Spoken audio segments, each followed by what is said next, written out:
June 29, 1994. Prince Charles just admitted on national television that he cheated on Princess Diana. Did you try to be faithful and honorable to your wife when you took on the vow of marriage? Yes, absolutely. Well, there were 3 of us in this marriage, so it was a bit crowded. The palace expected her to hide in shame. Instead, she walked into the Serpentine Gallery wearing a dress so daring, so deliberately shocking, that the next morning every newspaper in the world put her on the front page instead of Charles's confession. But here's what most people don't know. She'd owned that dress for 3 years and never worn it because she thought it was too risky. That night, she didn't care about risk anymore. From wearing her necklace as a headband with grandma's knicker elastic to inventing something called cleavage bags, Princess Diana didn't just break royal fashion rules. She weaponized her wardrobe to say everything she wasn't allowed to speak out loud. These are 15 times Diana's outfits made the palace absolutely furious. This is number 15. The Black Taffeta debut, 1981. All right, let's set the scene. Diana is 19 years old, about to attend her very first official royal event with Prince Charles at a charity gala. She's nervous, she's excited, and she picks out this stunning strapless black taffeta gown by David and Elizabeth Emanuel. Low neckline, dramatic ruffles, very glamorous. She thought she looked amazing. Prince Charles took one look at her and said, "You're not going in that, are you?" Here's the problem. In the royal family, black is only for funerals. Queen Victoria wore black for 40 years after her husband died, and ever since then, black has been the color of mourning. Period. You don't wear it to parties, you don't wear it to galas, and you definitely don't wear it as a 19-year-old bride-to-be making her grand debut. Diana had no idea. She genuinely thought the dress was appropriate and elegant. When Charles told her about the mourning rule, she was mortified. But here's where it gets really interesting. She went anyway. The night was rough. The strapless neckline kept slipping.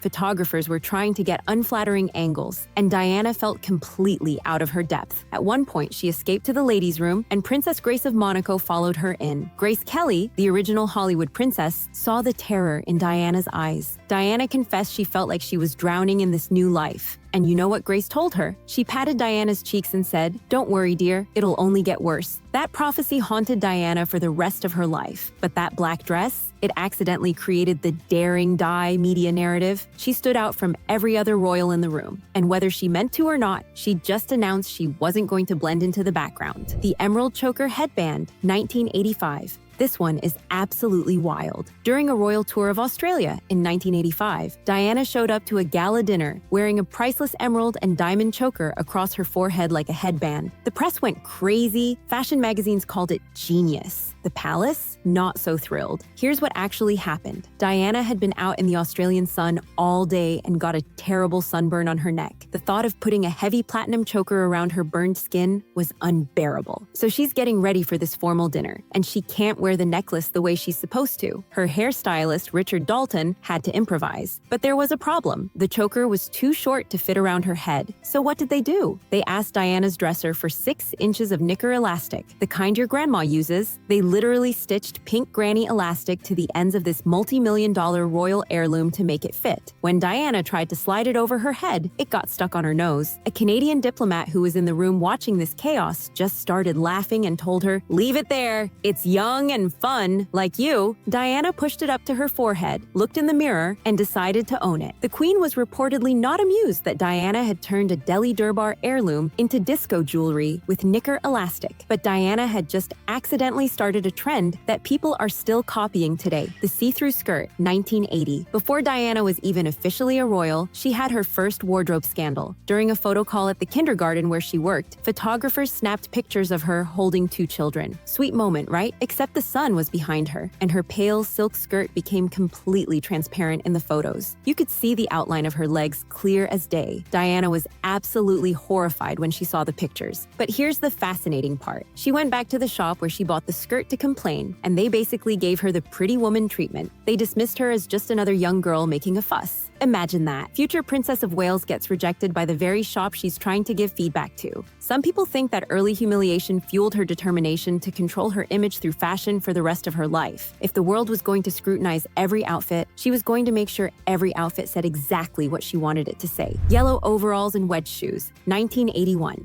Queen Elizabeth hated 2 things with a passion: women in pants and wedge heels. heels. So when Diana showed up to a polo match wearing pastel yellow overalls paired with wedge shoes, it was basically a double slap in the face to royal protocol. Royal women were expected to wear skirts and dresses, always. Pants were for the countryside or maybe casual gardening, but never for public appearances. And wedges? The queen thought they were tacky and common, but Diana loved them. She thought they were comfortable and practical. And here's a darker context to those polo appearances. Diana once revealed that the birth of Prince William was actually induced so it wouldn't clash with Prince Charles's polo schedule. Think about that. Her body, her pregnancy, her baby's birth was scheduled around a sporting event. So when you see those photos of young Diana in her casual yellow overalls at polo matches, smiling for the cameras, remember she's wearing the outfit of someone who's trying desperately to feel normal in a life where even her biology was being controlled by the royal calendar. If you're loving these hidden Diana stories, make sure you hit that subscribe button. We've got so many more royal secrets to uncover. And trust me, the next few are going to shock you even more. The Black Sheep Sweater, 1981. In June 1981, just 1 month before her wedding, Diana attended a polo match wearing a bright red sweater with rows of white sheep and one single black sheep. The brand was called Warm and Wonderful, and the design was adorable, but the symbolism, devastating. The black sheep is the outcast, the family disgrace, the one who doesn't belong. And Diana wore it before she'd even walked down the aisle. She wasn't being cute, she was sending a message. Diana already felt isolated within the royal family. One of her most talked about fashion choices is right here in our studio. There it is, the sweater with that lone black sheep. She was already struggling, and this sweater was her way of saying, I'm the black sheep,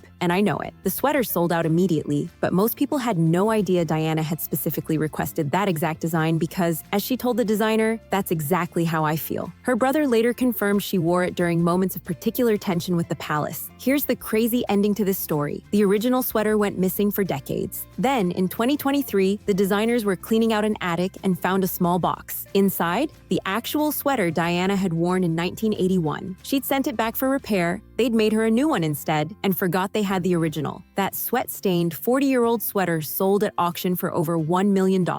Because even Diana's cries for help are now priceless artifacts. Ditching the gloves. For centuries, royal women wore gloves at public events. It was about hygiene, formality, and maintaining that untouchable mystique of royalty. The glove created a literal barrier between the monarch and the commoners. Diana threw that barrier away. She stopped wearing gloves because, as she said, I like to hold hands when visiting people and have direct contact. The palace was not happy. Court doctors specifically advised her to wear gloves when visiting hospitals to protect herself from germs. Diana didn't just ignore this advice. She publicly removed her gloves mid-event to make a point. The most powerful moment came in 1987 when she opened the first AIDS unit at Middlesex Hospital. At a time when people believed AIDS could be transmitted through casual touch, when patients were treated like contagious outcasts, Diana shook the hand of an AIDS patient without gloves. In front of the world's cameras. If she'd worn gloves, it would have reinforced the fear and stigma. By taking them off, by touching his skin with hers, she dismantled decades of misinformation in one photograph. That wasn't a fashion choice. That was a humanitarian statement, and it proved that Diana's so-called rule-breaking was often about something much bigger than vanity.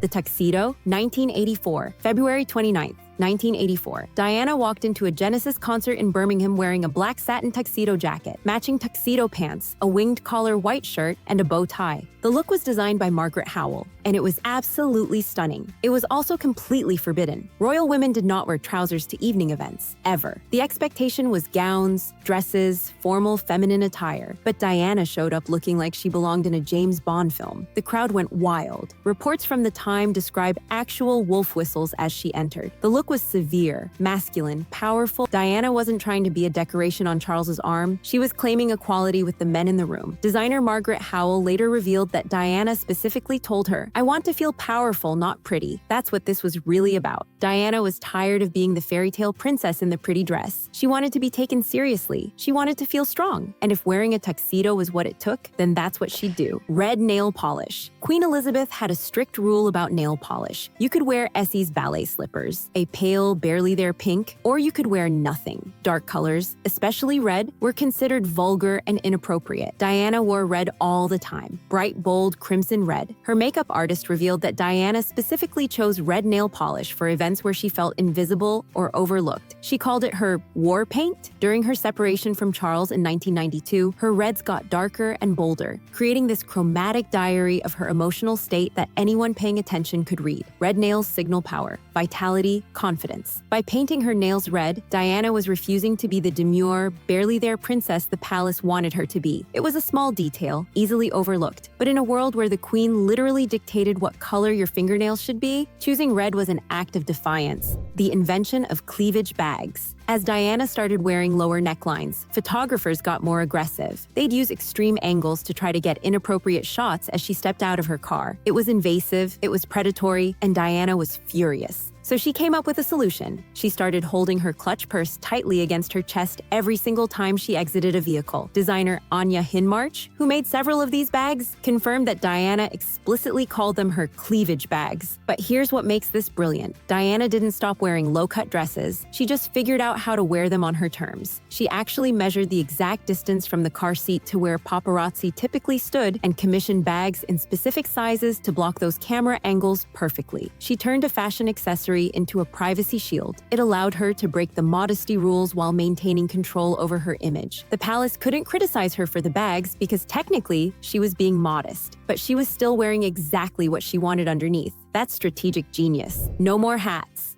In British high society, hats are mandatory for formal daytime events. They complete the outfit, they show respect for the occasion, and they add height so you can be seen in a crowd. Diana started leaving her hats at home, especially when visiting hospitals and children's centers. When questioned about it, she gave the simplest, most devastating explanation. You can't cuddle a child in a hat. But there was more to it than spontaneous warmth. Diana's stylist revealed that she specifically instructed them to remove all hats from her hospital visit wardrobe. She chose hairstyles that would photograph well without headwear. This wasn't an accident. It was calculated image management to make her appear more accessible. The wide brims created shadows over her eyes, hiding her expressions. The physical bulk made it hard to lean in close to patients. Hats were barriers, and Diana was systematically removing every barrier between herself and the people she was trying to connect with. By abandoning the hat, her hair became her crown, and the queen's rigid dress codes started to crack. Gym clothes in public, post-divorce. After her divorce, Diana was constantly photographed leaving the gym in bike shorts, oversized sweatshirts, and sneakers. The palace was mortified. How could a princess of Wales be seen in public looking so normal? But Diana knew exactly what she was doing. She was building her People's Princess brand. Those university sweatshirts, those team logos, they all suggested she was just like everyone else.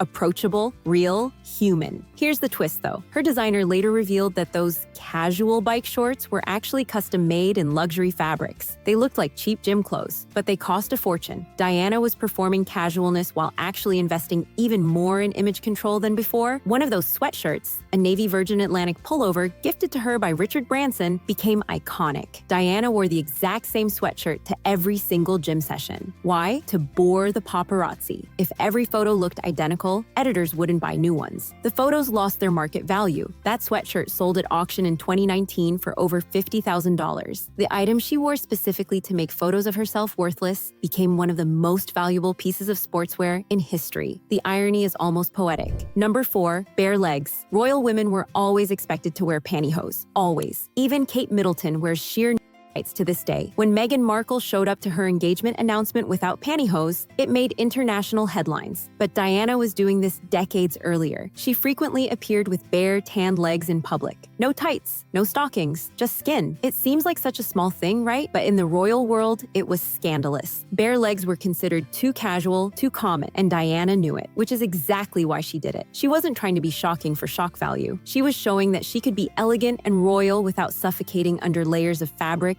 and outdated rules. And every time she stepped out with bare legs, she was chipping away at the rigid expectations placed on royal women. The backless dresses. Royal women were expected to keep their shoulders covered. Backless dresses, absolutely forbidden. Too much exposed skin, too provocative, not dignified. Diana wore them anyway. In 1985, she attended the premiere of Back to the Future in a plum-colored velvet gown by Catherine Walker. High neck in the front, but deeply plunging and completely open in the back. To make it even more dramatic, she took a long pearl necklace and draped it backward, so the pearls hung down between her shoulder blades. Jewelry is traditionally designed to be worn facing forward, to be seen during conversation. Diana flipped that expectation literally backward. She was forcing people to look at her back, at her exit, at the bare skin of her spine. It drew attention to an area royals typically never highlight, and it was playful, daring, and completely intentional. This wasn't about looking It was about controlling how people looked at her. She decided what they'd see and when they'd see it. The palace could disapprove all they wanted, but they couldn't stop her. The disguise. This story didn't come out until years later, but it's one of the most fascinating. In the late 1980s, Diana went on a secret night out with Freddie Mercury, Kenny Everett, and actress Cleo Rokos. They wanted to hit some London bars, but obviously Diana couldn't just walk in as herself. So they disguised her. Army jacket, baseball cap,